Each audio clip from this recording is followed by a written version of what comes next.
আরেকটি চক্রান্ত আজকে মানুষের সামনে। মালেগাঁও ব্লাস্টকে কেন্দ্র করে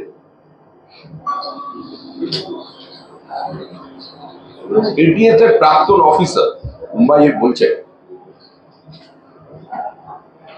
যে সর্বোচ্চ পুলিশ কর্তাদের পক্ষ থেকে তাকে নির্দেশ দেওয়া হয়েছিল যে মোহন ভাগবতকে ফ্রেম করতে হবে, তাকে গ্রেফতার করতে হবে। হিন্দু মৌলবাদ, হিন্দু আতঙ্কবাদ, এই যে ন্যারেটিভ কংগ্রেস তৈরি করবার চেষ্টা করেছিল, আদালতের রায় প্রত্যেকের জানা। তার 40 সে এই কাজে মেহবুব মুজাওয়ার এই কাজ করতে অস্বীকার করবার জন্য তার 40 বছরের যে সার্ভিস কেরিয়ার আছে সেটাকে সম্পূর্ণ নষ্ট করে দিয়েছিল প্রাক্তন কংগ্রেসী সরকার। কিন্তু এই একই মানসিকতা সর্বত্র চলছে। বাংলাদেশি জিহাদি, রোহিঙ্গা, মৃত ভোটার, এক ভোটারের নাম 4 জায়গায় তুলে ধরা এবং তা নিয়ে আন্দোলন, যে মৃত ভোটারদের নাম রাখতে হবে। মারা গেছে তা বলে কি মানুষ নয়? তাদেরও নাম ভোটার লিস্টে রাখতে হবে। যেভাবে একটা সাংবিধানিক সংস্থাকে প্রতিনিয়ত তৃণমূল আক্রমণ করে চলেছে শুধুমাত্র নিজেদের একটা ফলস ন্যারেটিভ সেট করবার জন্য, তৃণমূল কংগ্রেসের কারণে আজকে সারা ভারতবর্ষে যেখানে যেখানে বাঙালি পরিযায়ী শ্রমিক আছেন, সে হিন্দুই হোক আর মুসলমানই হোক, বহু নারী পুরুষ তাদের পুত্র কন্যাকে নিয়ে আজকে একটা অনিশ্চিত ভবিষ্যতের দিকে এগিয়ে যাচ্ছে। এমন কোন দৃষ্টান্ত এখন পর্যন্ত তৃণমূল কংগ্রেস স্থাপন করতে পারেনি, মানুষের সামনে তুলে আনতে পারেনি, যেখানে বলা হচ্ছে যে শুধু বাঙালি হওয়ার অপরাধে কাউকে সেখান থেকে সরিয়ে দেওয়া হচ্ছে।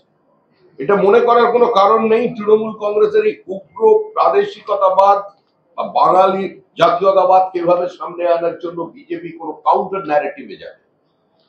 পশ্চিমবঙ্গের মানুষ জানেন তৃণমূল সরকার পরিচালনার প্রত্যেকটা ক্ষেত্রে ব্যর্থ। এই সরকার একটা প্রাতিষ্ঠানিক লুট আর সীমাহীন দুর্নীতি ছাড়া মানুষকে কিছু উপহার দিতে পারেনি। 2011 সালের ক্ষমতার তথাকথিত পালাবদলের সময় যে restoration of democracy slogan Mamata ব্যানার্জির কাছে ছিল, আজকে সেই স্লোগানই তৃণমূল কংগ্রেসের সামনে ঘুরে আসছে। মানুষ কথা বলতে চাইছে, প্রতিবাদ করতে চাইছে, সরকারের সমালোচনা করতে চাইছে, কিন্তু কোথাও পুলিশ দিয়ে তৃণমূল কংগ্রেসের এই সীমাহীন আগ্রাসন আজকে সমস্ত গণতান্ত্রিক ব্যবস্থাকে ধ্বংস করে দেবার প্রচেষ্টা আমরা গত প্রায় 1 দশক ধরে দেখলাম, বেশি সময়। এখন নতুন হয়েছে নির্বাচন কমিশন। আজকে বিভিন্ন জায়গায় জেলা শাসক বেওলাদের হুমকি দেওয়া হচ্ছে একজনেরও ভোটার লিস্ট থেকে নাম যাতে বাদ না যায়। আসলে তৃণমূল কংগ্রেস মৃত্যু ঘণ্টা শুনতে পাচ্ছে। যে মুখ্যমন্ত্রী মমতা বন্দ্যোপাধ্যায় ব্রিগেডে একসময় সিপিআইএম এর মৃত্যু ঘণ্টা বাজিয়েছিলেন, বামফ্রন্টের মৃত্যু ঘণ্টা বাজিয়ে দিয়েছিলেন, আজকে কেন জানি না বিহারের নির্বাচনে ঠিক আগে সেখানে নির্বাচন কমিশনের ভূমিকা এবং পশ্চিমবঙ্গের ক্ষেত্রে ভুয়ো ভোটার তুলে আনার যে প্রচেষ্টা, সেটার কারণে আজকে তারা সরাসরি সাংবিধানিক সংস্থাকে আক্রমণ করছে। কংগ্রেসকে মানুষ কার্যত এখন একটা প্যারাসাইটে রূপান্তরিত করে দিয়েছে। শতাব্দী প্রাচীন পার্টি যারা একসময় স্বাধীনতা আন্দোলনের মঞ্চটাকে একটা রাজনৈতিক দলে রূপান্তরিত করেছিল, কয়েকটি বিভাজনের পরেও যে কংগ্রেস আসমুদ্র হিমাচলে একমাত্র জাতীয় দল হিসেবে নিজের প্রতিষ্ঠা রাখতে পেরেছিল, সেটা কার্যত এই মুহূর্তে কয়েকটি আঞ্চলিক দলে মুখাপেক্ষী হয়ে, তাদের পরজীবী হয়ে, তাদের উচ্ছিষ্টভোগী হয়ে এখানে বেঁচে থাকতে চাইছে।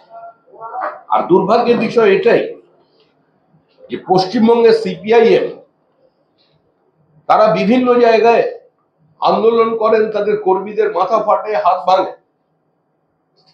পশ্চিমবঙ্গের মাটিতে দাঁড়িয়ে তারা তৃণমূল কংগ্রেসের দুর্নীতি ভ্রষ্টাচারের বিরুদ্ধে আন্দোলন করেন,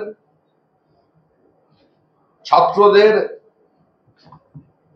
ডিওয়াইএফআই এর কর্মীদের তারা এগিয়ে দিয়ে যান। কিন্তু আবার একই সঙ্গে ইডি সিবিআই এর তৎপরতার বৃদ্ধির কারণে বা কেন্দ্রীয় সরকারের বিভিন্ন সংস্থার সক্রিয়তার জন্য তারা পার্লামেন্টকে একসঙ্গে অচল করে দেন এবং একসঙ্গে ওয়াকআউট করেন। এটাই হচ্ছে এই মুহূর্তে রাজনৈতিক ছবি। কিন্তু আমরা কোথায় দাঁড়িয়ে আছি এই মুহূর্তে? ফলতা এসইজেড এর যে শিল্পের ইউনিট সেটা অর্ধেকে নেমে এসেছে। 1919 সালে 70টি ইউনিট ছিল ফলতাতে, সেখানে 2024-এ সেটা কমে এসে দাঁড়িয়েছে বাড়ার পরিবর্তে, আমরা তো জানি এগিয়ে বাংলা, বাড়ার পরিবর্তে সেটা এসে গেছে 36টি।